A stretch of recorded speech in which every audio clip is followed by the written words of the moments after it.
તો વડોદરા મહાનગરપાલિકા સ્માર્ટ સિટીની વાતો કરીને વાહવા લૂંટી રહ્યા છે, પરંતુ હકીકત કંઈક અલગ જ છે। વડોદરા શહેરમાં અનેક વિસ્તારોમાં પીવાના પાણીની સમસ્યા દિવસે દિવસે વધી રહી છે। હાલ ઉનાળાની ઋતુ ચાલી રહી છે, ત્યારે વડોદરા શહેર વોર્ડ નંબર 13 વિસ્તારમાં આવેલા ખાડિયા પોળમાં કોન્ટ્રાક્ટરના બેદરકારીના કારણે પીવાના પાણીની લાઈનો તૂટી જવાથી લોકો હેરાન પરેશાન થઈ ગયા છે। સ્થાનિક લોકો પાણી ટેન્કર મંગાવીને પાણી ભરી રહ્યા છે, ત્યારે પાલિકાના અધિકારીઓ અને તંત્ર લોકોના વેરાના રૂપિયાનું યોગ્ય સુવિધાઓ આપવામાં આવતી નથી।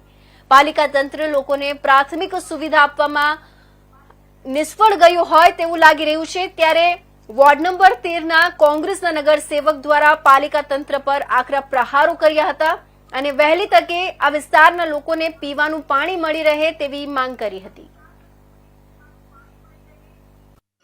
વોર્ડ નંબર 13માં ખાડિયાપળ નંબર 1, 2 અને પુનિતપોળ છેલ્લા ઘણા સમયથી ઓછા પ્રેશરથી પાણી આવવાના લીધે વારંવાર સભામાં રજૂઆત કરી, પત્રો લખ્યા।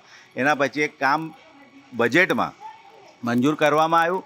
લોકોના પરસેવાના વેરાના પૈસાથી લાખો રૂપિયાનું કામ મંજૂર કર્યા પછી જે ઇજારદારને કામ આપ્યું છે એમાં એવું શરત હોય કે ભાઈ કામ કરતી વખત કોઈ બી કનેક્શન તૂટી જાય, કોઈ ગટરનું કનેક્શન તૂટી જાય કે પાણીનું કનેક્શન તૂટી જાય, તે તમામ જવાબદારી ઇજારદારની હોય। પણ આ ઇજારદારે જે જેસીબીથી કામ શરૂ કર્યું, તમે જોઈ શકો કે તમામના કનેક્શનો તોડી નાખ્યા, ડ્રેનેજ લાઈન તૂટી ગઈ। કામ કરતી વખત તૂટી જાય, આપણે બી સમજીએ, પણ એ તમામ એને રિપેર કરી આપવાનું હોય, એને પાઇપ તૂટી ગયો હોય તો એને પાણી ચાલુ કરી આપવાનું હોય। પણ તમે જોઈ શકો આ એના વિસ્તારના લોકો, અમારા શિવમભાઈ હોય, અમારા વિજયભાઈ હોય, ગણેશભાઈ હોય, તમામ લોકોએ સ્વખર્ચે પોતાના ખર્ચે 5,000, 6,000, 5,500 એવો ખર્ચો કરીને પોતે કનેક્શનો લીધા। એટલે તમે સમજી શકો ઇજારદારની જવાબદારીમાંથી એ છટકે છે અને એવું કહે છે કે હવે આ કનેક્શન તૂટી ગયું છે તો હવે તમે તમારા પૈસા અમને પૈસા આપો તો કનેક્શન કરી આલીશું। તો ખરેખર એવું નહીં હોતું। જે ઇજારદાર કરતો હોય એને કરવાનું હોય। અને જ્યારે 50 મકાન કે 60 મકાનનું કનેક્શન પૂર્ણ થાય, પાણી કનેક્શનો થઈ ગયા હોય તો આગળ એને કેપ મારવાની હોય। સવારે પાણીના સમયે કે એટલા લોકોને નળમાંથી પાણી મળે, પણ એ લોકોએ આગળ કેપ ખુલ્લી રાખી, એના લીધે સવારે જે પાણી આવ્યું એ તમામ પાણી ગટરમાં જતું રહ્યું।